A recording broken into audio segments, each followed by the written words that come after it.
এটা বিশেষ জীৱৰ সৃষ্টি হৈছে মই আকৌ কৈছো কবলৈ মই অলপ পানো কুণ্ঠাবোধ নকৰো আপোনালোকে দেখিব ৰাজপথত আৰু কেৱল গুৱাহাটী নহয় ৰাজ্যৰ ভিন্ন প্ৰান্তত খিনমিন একাংশ লৰা অভাৰ সাইজ তেওঁলোকৰ টি-শাৰ্ট চুলিৰ এটা বিশেষ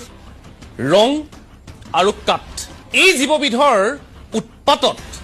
আপুনি ৰাজপথত খোজ কাঢ়িব নোৱাৰে গাড়ী চলাব নোৱাৰে বাইক চলাব নোৱাৰে তেওঁলোকৰ বাইকৰ সাউন্ড তেওঁলোকৰ বাইকৰ ৱেভ আৰু তেওঁলোকৰ এই চমৎকাৰী কাৰুকাৰ্যবিলাক মন যায় মোৰ এই সামটোৰ অভিভাৱকক চাব এওঁলোকৰ নিজৰ ল'ৰাটোৰ প্ৰতি নিজৰ ছোৱালীজনীৰ প্ৰতি দায়বদ্ধতা কি ঘৰত পৰিৱেশটো কি চাবলৈ মন যায় কি শিকায় আমাক যেনেকুৱা শিকাইছিল মই নকওঁ মই ধোৱা তুলসীৰ পাত মই কোৱা নাই মই কোনো আজিলৈকে দুখ কৰা নাই কৰিছো কিন্তু ইমান এৰাল চিগা গৰুৰ দৰে আমাক ঘৰৰ পৰাও কেতিয়াও আমাক ওলাব দিয়া নাই আৰু আমি নিজেও সেইটো কাম নকৰো ৱেষ্টাৰ্ণ হ'বলৈ গৈ গৈ লাজ লাগে ক'বলৈ কিন্তু লাজ সন্মান কানি কাপোৰ নীতি পৰম্পৰা সকলো খুলি পেলাইছে আৰু এনেকুৱা লগা হৈছে এতিয়া যেন উৎসৱ মানে আন একো নহয় খালি উপদ্ৰৱ কৰাৰ এটা সুযোগ এটা সুবিধা